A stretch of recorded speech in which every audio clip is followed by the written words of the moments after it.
다시 한번 우리 헵시바기에 오신 모든 성도님들을 주님의 이름으로 환영합니다. 제가 이민 오기 전에 한 가지 배운 것이 있는데요. 호신술을 제가 배웠습니다. 그 당시에 의아하시죠? 그 당시에 제가 미국 올 때 왠지 모르게 제가 미국에 가면 제 자신을 보호하고 지켜야 되겠다라는 그런 생각이 들어서 당시 제가 살던 동네에 태권도장을 가서 사범님께 열심히 훈련을 받았습니다.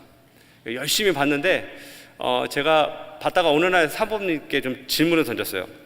사범님, 만약 제가 길거리에서 불량배를 만나면 어떻게 해야 될까요? 최고의 기술을 저에게 좀 알려주십시오. 그랬더니 사범님께서 웃으면서 딱 한마디를 저에게 하셨습니다. 그것은, 창호야, 만약 불량배를 만나면 괜히 어설프게 싸우려고 하지 말고 무조건 급소를 때리고 튀어라. 그러면 살 수 있다 라고 얘기를 했어요. 그래서 그때 제가 그 얘기를 들으면서 한 가지 기억났던 게 뭐냐면, 사범님이 이런 얘기하는 거예요. 아무리 싸움을 잘해도 급소를 맞으면 치명적이다. 이제 그 얘기를 하셨어요. 제가 이 얘기가 참 의미심장하게 들렸습니다.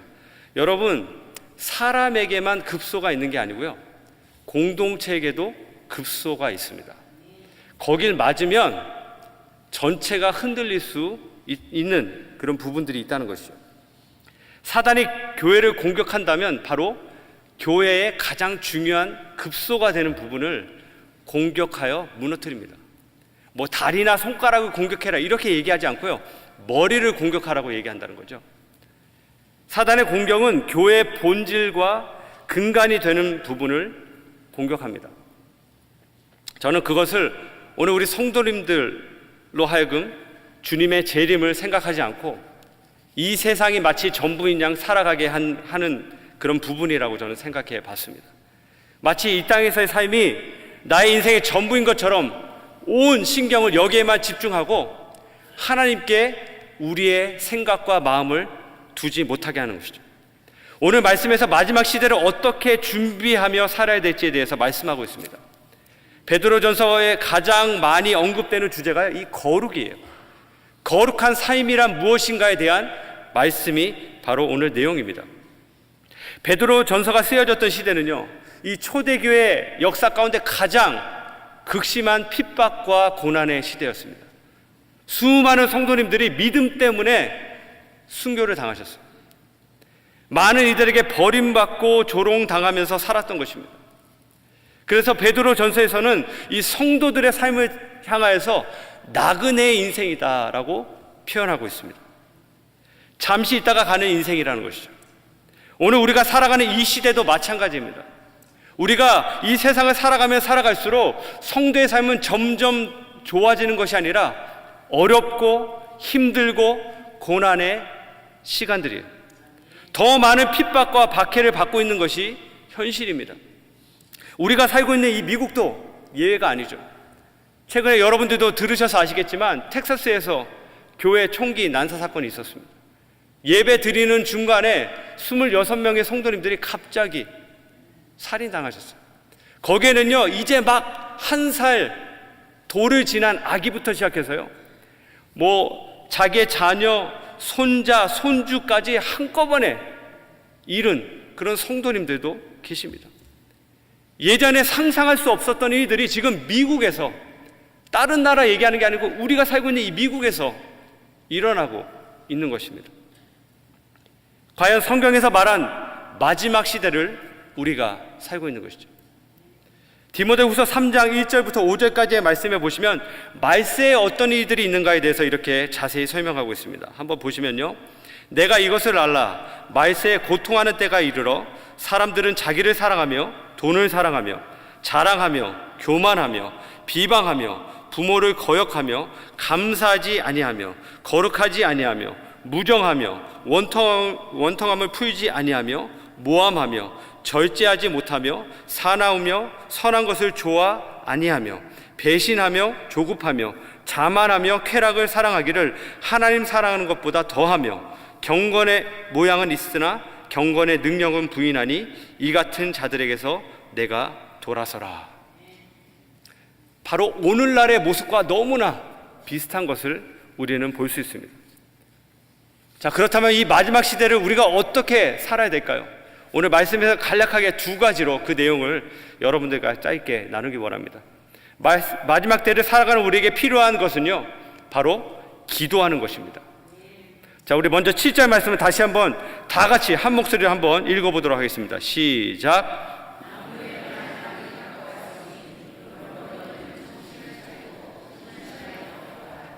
아멘. 자, 우리 성도들에게 가장 중요한 것은 기도입니다. 기도보다 더 중요한 것은 없어요.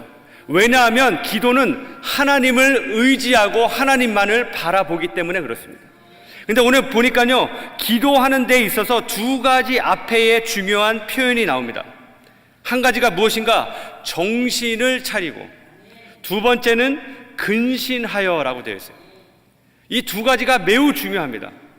자, 먼저 정신을 차리고라는 이 표현부터 살펴보기 원하는데요, 영어 성경으로 보면 여러 가지 해석이 있지만 가장 정확한 것은 clear mind.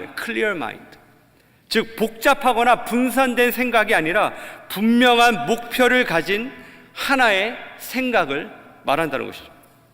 여러분, 기도하는 사람은 단순합니다. 이거 아니면 저거예요. 왜냐하면 하나님께서 그 마음과 생각을 주장하시기 때문에 그렇습니다. 또한 클리어 마인드의 의미는요, 주의하고 깨어있다는 것입니다. 여기엔 두 가지가 다 포함되어 있죠.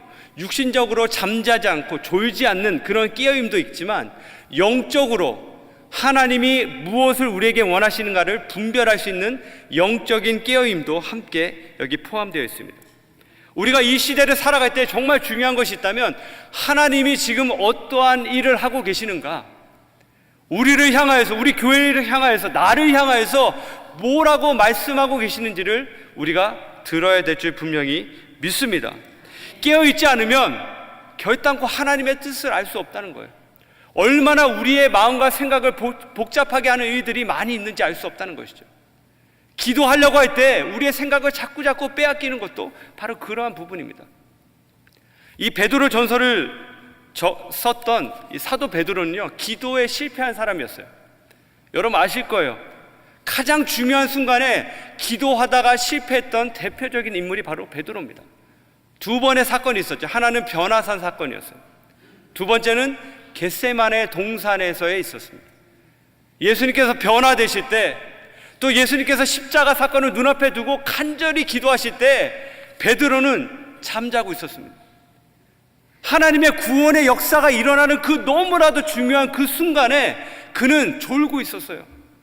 하나님이 말씀하시고 하나님이 무엇을 원하시는지 말씀하시는 그 순간에 그는 잠자고 있었습니다. 베드로가 실패했던 이유가 무엇일까요? 영적인 나태함과 교만에 있었습니다. 여러분 기억나십니까? 예수님을 쫓아다녔던 베드로와 제자들이 했던 일들, 그들은 늘 자신의 명예, 내가 이 사람보다 더 높아지기 원한다, 내가 더 갖기 원한다, 내가 더 유명해지기 원한다, 거기에 집중했다는 거죠. 예수님의 십자가에 가신 그 길, 구원의 그 역사를 위하여 예수님은 계속 가고 계신데 제자들은 다른 일을 하고 있었다는 거예요. 현실에, 지금 나의 삶에만 집중하고 있었다는 거죠. 다른 사람은 몰라도 나는 주님을 결단코 포기하지 않겠다라고 큰 소리쳤던 베드로는 결국 3번이나 예수님을 부인하고 맙니다. 오늘 우리의 기도의 생활이 어떠한지 한번 점검해 보기 원합니다. 기도의 자리에만 있다고 다 된 것이 아니에요. 물론 여기 나와 계신 것 자체도 참 귀합니다. 그렇지만 더 중요한 것이 있다면 하나님과 영적인 교통함이 있는가? 매 순간순간 하나님의 음성을 들으면서 하나님의 마음을, 하나님의 뜻을 내가 지금 분별하고 있는가? 그것을 회복하시는 저와 여러분 모두가 되기를 주님의 이름으로 간절히 축복합니다. 두 번째 자세는요, 근신하는 거예요. 근신함. 영어로는 self control입니다. 다른 말로 삶의 절제라고 얘기할 수 있습니다. 여러분, 어느 자동차가 좋은 자동차일까요? 많은 분들이 이렇게 생각하시죠. 잘 나가는 차, 힘이 센 차, 이게 좋은 차라고 생각하지만요, 그거와 함께 반드시 따라오는 것이 좋은 브레이크를 갖고 있는 차가 좋은 차입니다. 여러분, 이 절제는요, 우리 삶에 있어서 브레이크와 같아요.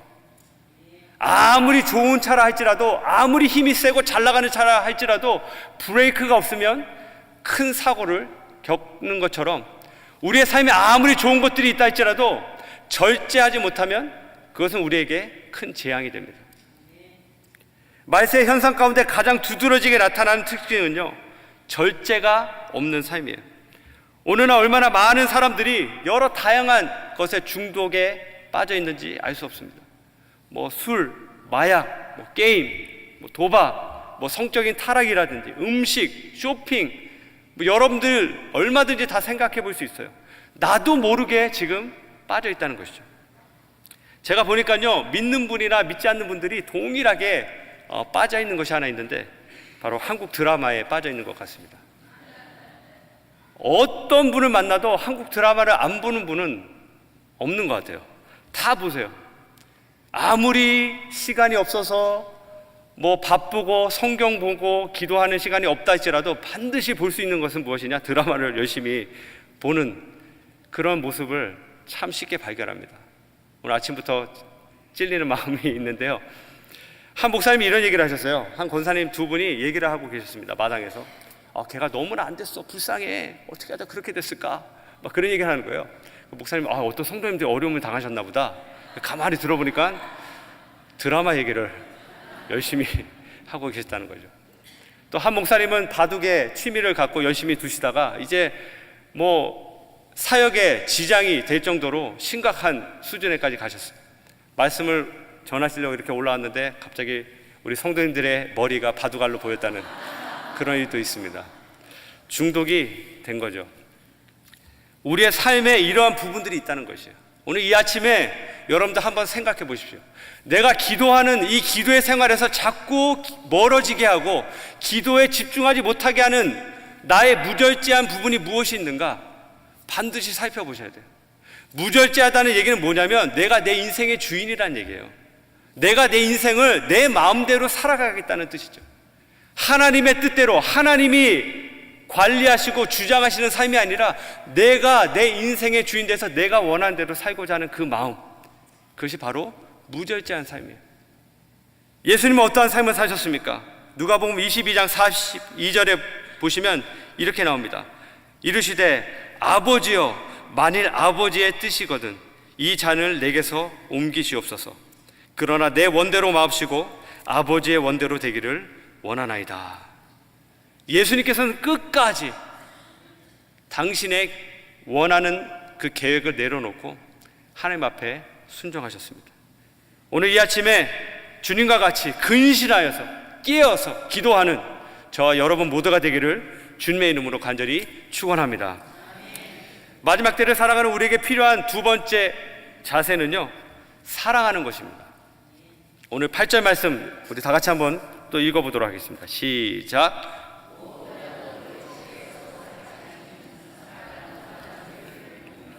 아멘. 사랑은 무엇을 덮는다고 얘기합니까? 허다한 죄를 덮는다라고 얘기합니다. 여기서 말하는 사랑은요, 하나님의 사랑을 얘기하는 거예요. 인간적인 사랑을 얘기하는 것이 아닙니다. 우리는 자꾸 사랑을 얘기할 때 인간적인 사랑을 얘기하죠. 이 사람이 나에게 잘해줄 때에 내가 행하는 사랑, 조건적인 사랑을 얘기하고 있습니다. 그렇지만 오늘 본문에서는 무조건적인 사랑을 얘기하는 것이에요. 그것이 바로 허다한 죄를 덮는 것입니다. 허다한 죄를 덮는다는 의미는요, 쉽게 얘기해서 용서한다는 얘기죠. 용서를 얘기하는 거예요. 우리가 아무리 기도해도 잘 안 되는 부분이 바로 이 용서의 부분이라고 저는 생각합니다. 내가 사랑하는지 사랑하지 않는지를 알 수 있는 방법이 바로 용서에 달려 있어요. 내가 이 사람을 사랑하면 용서해요. 아무리 나에게 잘못했다 할지라도 그 사람을 정말 아끼고 사랑한다면 용서해 줍니다. 용서가 없다면 사랑하지 않는다는 거예요. 부부 사이도 마찬가지고요, 자녀도 마찬가지고요, 나와 함께 일하고 있고 함께 동역하는 동역자들과의 관계도 똑같습니다. 나의 감정이 아니에요. 내가 그 사람을 용서하고 있다면 분명히 사랑하는 거 맞아요. 하지만 아무리 얘기를 잘하고 밥을 잘 사주고 친하게 지내는 것 같아도 조금만 문제가 생겼을 때 틀어지고 용서하지 않는다면 정확히 내 안에 사랑이 없는 것입니다. 오늘 우리 가운데 일어나는 많은 문제들을 한번 곰곰이 생각해 보면 바로 이 사랑 결핍증에 있습니다. 모든 문제가 다 그런 것 같아요. 가정의 불화, 인간관계의 어떤 갈등, 사회적인 어떠한 문제라도 이 사랑의 부분에 다 걸리게 되어 있어요. 사랑으로 받아주지 않기 때문에, 사랑으로 용서하지 않기 때문에, 사랑으로 서로를 용납해주지 않기 때문에 하나님의 역사도, 하나님의 치유도 일어나지 않는다는 것이죠. 예수님께서 마태복음 5장 23절, 24절에 이렇게 말씀하십니다. 그러므로 예물을 제단에 드리려다가 거기서 내 형제에게 원망 들을 만한 일이 있는 것이 생각나거든 예물을 제단 앞에 두고 먼저 가서 형제와 화목하고 그 후에 와서 예물을 드리라. 또 마태복음 6장 14절과 15절 말씀, 우리 다 같이 한번 스크린 통해서 읽어볼까요? 시작.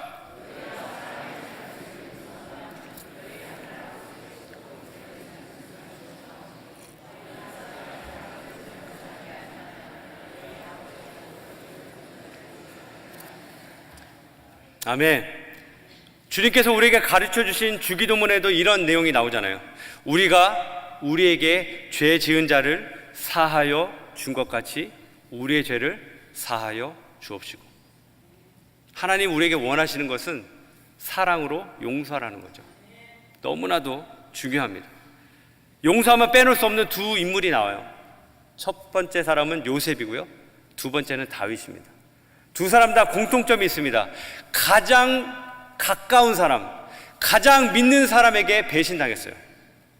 요셉은 자신들의 형이 자기를 팔아버리죠. 애굽에 엄청나게 고생하고 힘들게 살다가 결국 하나님의 은혜로 총리가 됩니다. 이제 총리가 돼서 형들을 만났을 때 충분히 복수하고 얼마든지 갚아줄 수 있었지만 요셉은 그렇게 하지 않죠. 창세기 50장 20절부터 22절에 이렇게 얘기합니다. 당신들은 나를 해하려 하였으나 하나님은 그것을 선으로 바꾸사 오늘과 같이 만민의 생명을 구원하게 하셨으니 당신들은 두려워 마소서. 내가 당신들과 당신들의 자녀를 기르리이다 하고 그들을 간곡한 말로 위로하였더라. 용서했다는 얘기예요. 다윗은 어떠했습니까? 자기에게 장인 어른 되는 사울 왕이 자기를 죽이려고 해요. 엄청나게 괴롭힙니다. 계속 죽이려고 쫓아옵니다. 시련이 있었어요. 고난이 있었어요. 미움을 받았어요. 결국 그가 왕이 됐을 때 사울 왕이 죽었다는 소식을 듣죠. 평생의 원수가 죽었다는 거예요. 얼마나 속이 후련했겠어요. 그렇지만 그는 그렇게 하지 않고요, 슬퍼합니다. 애가를 불렀다고 얘기합니다. 더 나아가서 그의 후손인 무비보셋을 자기의 가족으로 받아주고 모든 것을 회복시켜줍니다. 하나님의 사랑을 실천한 두 인물을 우리는 볼 수 있죠. 예수님께서도 마태복음 5장 9절에 이런 말씀하십니다. 화평하게 하는 자는 복이 있나니 그들이 하나님의 아들이라 일컬음을 받을 것이며. 우리가 하나님의 자녀인 것을 사람들이 알게 되는 방법이 바로 무엇인가? 화평케 할 때, 용서할 때, 하나 될 때, 그때 비로소 알게 된다는 거예요. 예수님께서 십자가에서 돌아가신 다음에 바닷가에서 어부 생활을 하는 베드로를 찾아오십니다. 베드로에게 세 가지 질문하시죠. 세 번 질문하셨어요. 내가 나를 사랑하느냐? 내가 나를 사랑하느냐? 내가 나를 사랑하느냐? 세 번의 질문은 베드로의 세 번의 부인을 용서하기 위함이었어요. 예수님께서는 베드로의 모든 관계를 회복시켜 주십니다. 단절되었던 주님과의 관계, 제자들 간의 관계, 또 이웃과의 관계를 회복시켜 주세요. 예수님께서 그를 용서하시고 사랑해 주셨습니다. 예수님의 용서와 사랑을 경험한 베드로는요, 믿음의 공동체와 같이 열심으로 기도하기 시작합니다. 그전에는 기도가 무엇인지, 기도의 능력이 얼마나 큰 건지 전혀 몰랐던 베드로였어요. 그러나 이제 새로운 모습으로 정신을 차리고 근신하여 기도합니다. 결국 어떠한 일이 벌어집니까? 처음으로 하나님의 성령이 임하시면서 마가의 다락방의 성령 강림 사건을 통해서 교회가 시작되는 놀라운 역사를 베드로와 제자들이 경험하게 되죠. 그 다음에 그들은 생명을 걸고 복음을 증거하는 주의 일꾼들이 되었던 것입니다. 오늘 이 말씀은요, 제가 베데교회 처음 부임할 때 나눴던 말씀입니다. 이 자리에서 처음 했던 말씀이에요. 7년을 제가 이렇게 딱 돌아보니까 뭐 많은 일이 있었어요. 근데 딱 정리되는 말씀이 바로 이거였더라고요. 두 가지, 기도와 사랑. 너무 중요한 내용이었어요.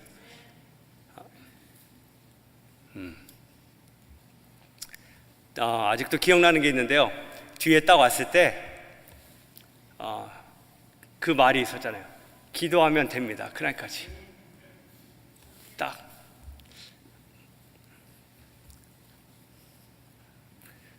베델교회 와서요, 기도의 능력을 정말 체험했던 것 같아요. 많은 성도님들이 기도하시고 기도의 능력을 체험하고 회복 있고 치유가 있는 그런 교회, 정말 놀라운 변화를 경험했던 그런 7년이었습니다. 또 아울러서 사랑을 경험했던 것 같습니다. 우리 성도님들의 사랑, 실수하고 넘어지고 또 때로는 정말 관계에서 어려움이 있고 또 정말 어처구니 없는 그런 일들이 벌어질 때 정말 우리 성도님들의 따뜻한 사랑, 섬김, 용서, 우리 목사님들 사이에서도 그런 일들이 참 많이 있었던 것 같고요. 그 사랑을 참 제가 많이 받았던 그런 케이스입니다. 그래서 이 7년을 이렇게 돌아보면서 얼마나 하나님 앞에 감사한지, 그러면서 최근에 이런 일이 있었어요. 우리 교회뿐은 아니신데 제가 이제 젊은 부부를 어떻게 그냥 갑자기 상담을 하게 됐어요. 이혼 위기에 있는 가정이었는데 같이 기도하고 얘기하는데 너무나 막막한 거예요. 도저히 가망이 없어 보였습니다. 그래서 개인적으로 좀 포기하려고 하는 그런 마음도 저에게 있었는데 그냥 기도를 했죠. 이분들을 위해서 열심히 기도하는데 정말 오늘 주신 말씀처럼 정신 차리고 근신하면서 기도하기 시작하는데 놀라운 하나님의 역사가 일어나는 거예요. 그분들의 마음이 열리고요. 그 다음 요번 주에 비로소 그분들에게 연락이 왔어요. 우리가 다시 회복됐다고, 하나가 됐다고. 그래서 제가 느낀 게 하나님이 정말 마지막으로 이렇게 보여주시는구나. 기도와 사랑의 은혜가 어떤 것인가. 기도하면 하나님께서 응답하시고 기도 가운데 하나님이 우리의 마음을 열어주신다면 사랑할 수 있고 용서할 수 있고 품어줄 수 있구나. 그래서 그 마음을 하나님이 다시 한번 이번 주에 저에게 주시는 그런 기도의 응답이었습니다. 저는 주신 은혜 가지고 많은 분들이 지금 어디로 가나 이제 그런 얘기를 참 많이 하시더라고요. 광고가 좀 약간 오해 소지의 광고 내용이 표현이 나와서 개인적인 사정으로 나간다고 이렇게 되어 있는데 그런 개인적인 사정이 아니라 기도하는 가운데 응답받고 나가는 거고요. 특별히 가정교회, 가정교회 또 이 짧은 시간 동안에 다 설명할 수 없습니다. 하기 시작하면 계속 가야 되기 때문에 정말 궁금하시면 저를 따로 부르셔서 맛있는 밥을 사주시면서 이렇게 얘기를 들어주시면 제가 또 열심히 나누도록 하겠습니다. 짧게 설명한다면 그냥 한마디로 이겁니다. 가정교회 모토는요, 영혼 구원하여 제자 삼는 교회예요. 영혼 구원하여 제자 삼는 교회. 영혼 구원하는 게 바로 저와 여러분들이 해야 될 아주 중요한 일이죠. 베드로가 그랬던 것처럼 비록 그는 연약했고 부족했지만 열심히 기도하고 하나님의 사랑을 경험했을 때 비로소 그 사랑 가지고 나만 누리는 것이 아니라 이제 그 복음과 사랑을 함께 나누며 증거했던 그 모습처럼, 부족하지만 저희 가정이 이제 플러턴에 있는 그런 가정교회 가서 잠시 저희가 훈련 받으면서 그 시간들을 가질 예정입니다. 여러분들 함께 기억나실 때마다 기도해 주시고 또 함께 오가는 소식 가운데 우리 베델교회가 더욱더 정말 든든히 이 마지막 시대에 놀라운 하나님의 역사를 감당하시고 정말 오늘 주신 말씀처럼 정말 기도의 불길이 일어나고 사랑의 불길이 일어나서 정말 이 안에 놀라운 하나님의 역사가 계속해서 펼쳐지고 드러나고 열매 맺는 귀한 우리 베델교회 되기를 주님의 이름으로 간절히 축원합니다. 우리 함께 주신 말씀 생각하면서요,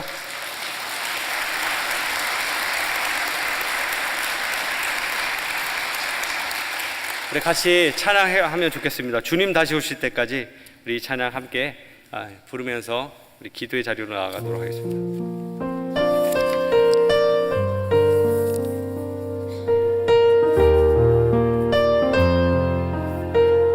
주님 다시 오실 때까지, 주님 다시 오실 때까지 나는 이 길을 가리라.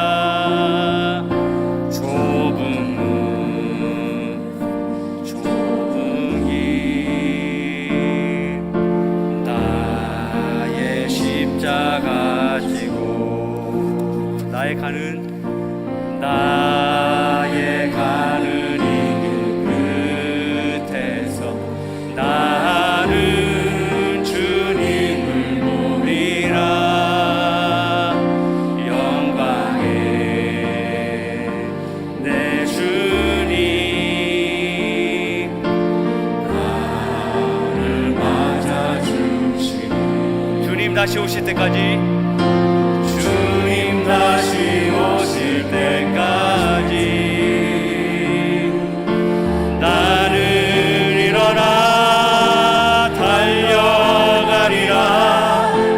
주의 영광 온 땅 덮을 때 나는 일어나 노래하리. 내 사모하는 주님 온 세상 부르시라. 내 사모하는 주님 영광의 왕이시라. 다시 한번요. 주님 다시 올 때까지 주님 다시 오실 때 나는 이 길을 가리라. 나는 이 길을 가리라. 좁은 길 나의 십자가 지고 그렇습니다. 나의 가는 길 길 끝에서 나는 주님을 보리라. 영광에 내 주님 나를 맞아주시니 다같이 믿음으로 고백합시다. 주님 다시 오실 때까지 나는 일어나 달려가리라. 주의 영광 온 땅 덮을 때 나는 일어나 노래하리. 내 사모하는 주님 온 세상 부르시라. 내 사모하는 주님 영광의 왕이시라. 내 사모하는 주님 내 사모하는 주님 온 세상 부르시라. 내 사모하는 주님 영광의 왕이 거친 파도 날 향해 와도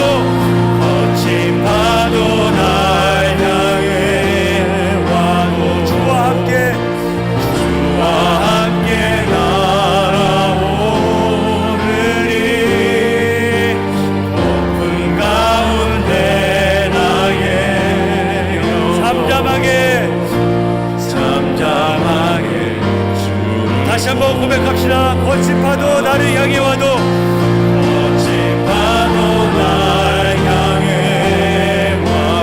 주와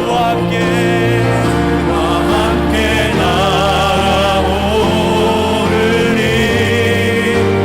높은 가운데 나의 영혼 잠잠하게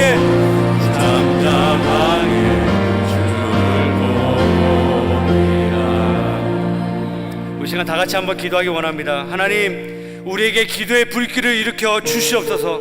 정신 차리고 근신하여 기도하는 우리 베델교회가 되게 하여 주시옵소서.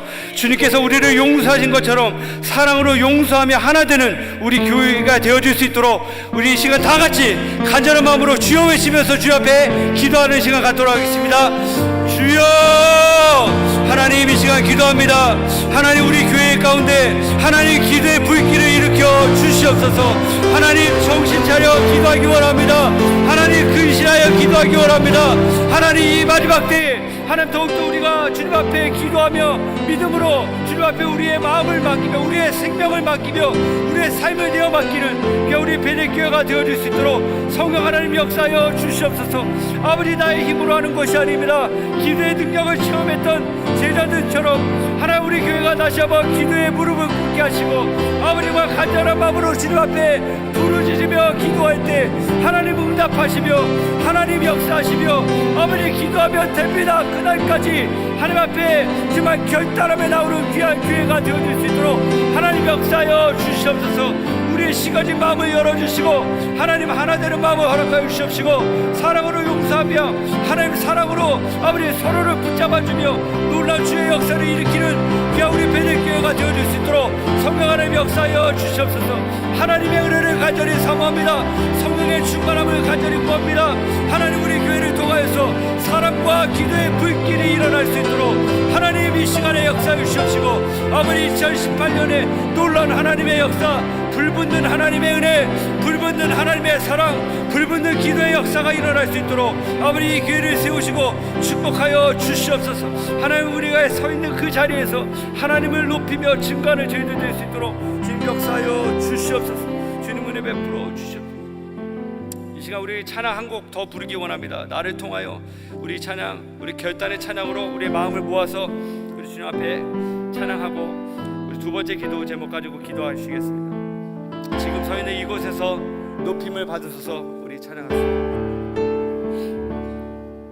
지금 서 있는 이곳에서 높임을 받으소서. 내가 밟는 땅 주님의 땅이니 하늘이 주의 이름 높이 올리며 넓은 바다가 주를 노래해 모든 밤을 주를 경배해 모든 입술 주를 찬양해 천지를 만드신 만물의 통치자 높임을 받으소서. 내 평생에 주의 이름 높이며 어느 곳에 서든지 주님을 예배하리라. 내가 받는 모든 것 아버지의 영광이 선포되야 하리. 찬양하며 주님을 예배할 때 하늘 가득한 주의 영광 보이라. 나를 통하여 나의 입술을 인하여 주의 이름 높임을 받으소서. 다 같이 일어나서 찬양합시다. 지금 서 있는 이곳에서 높임을 받으소서. 내가 밟는 땅 주님의 땅이니 그렇습니다. 하늘이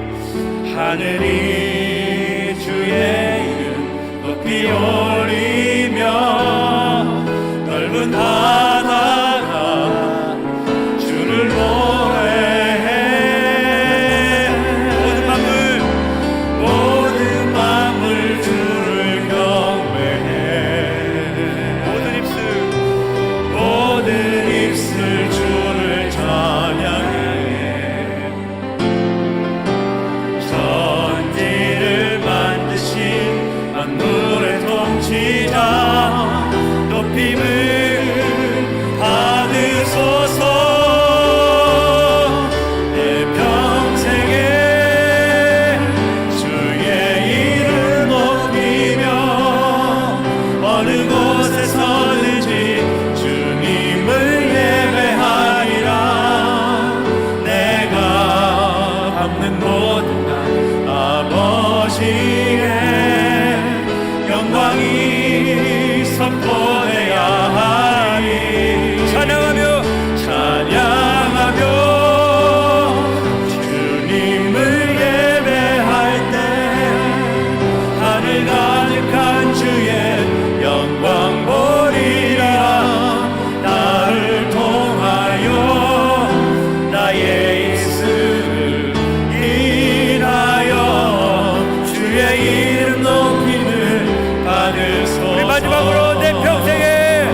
선포되야 하리.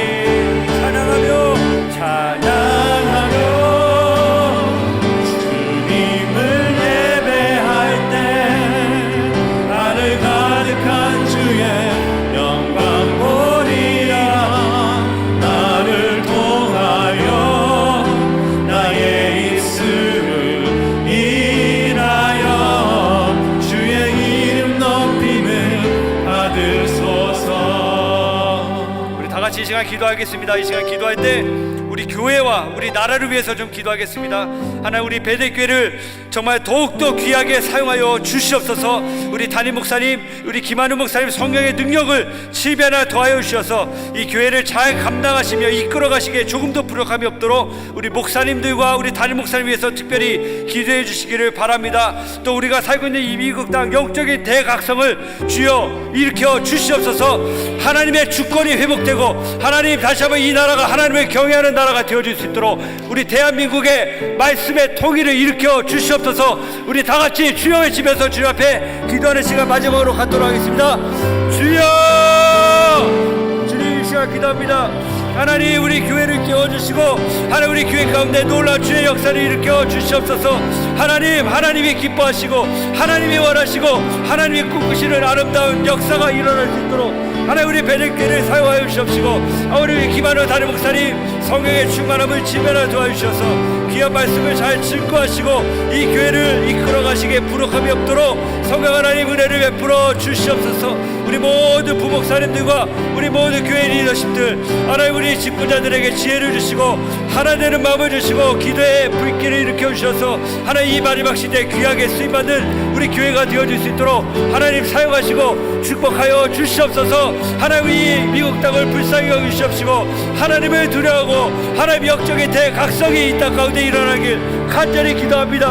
하나님, 놀라운 회개 역사가 있게 하시고 하나님의 놀라운 영광이 이 땅 가운데 회복될 수 있도록 하나님, 이 미국 땅을 깨워 주시옵소서. 아버지, 우리 조국 대한민국을 불쌍히 여기시옵시고 아버지, 사상과 이념이 갈려져 있고 하나 되지 못하는 우리 조국을 불쌍히 여기셔서 하나님을 두려워하고 말씀으로 통일되는 귀한 나라가 되어질 수 있도록 아버지, 조국 교회와 이 미국에 있는 디아스포라 교회를 깨워주시고 하나님의 영광을 위하게 귀하게 쓰임받는 교회가 되어질 수 있도록 축복하여 주시옵소서.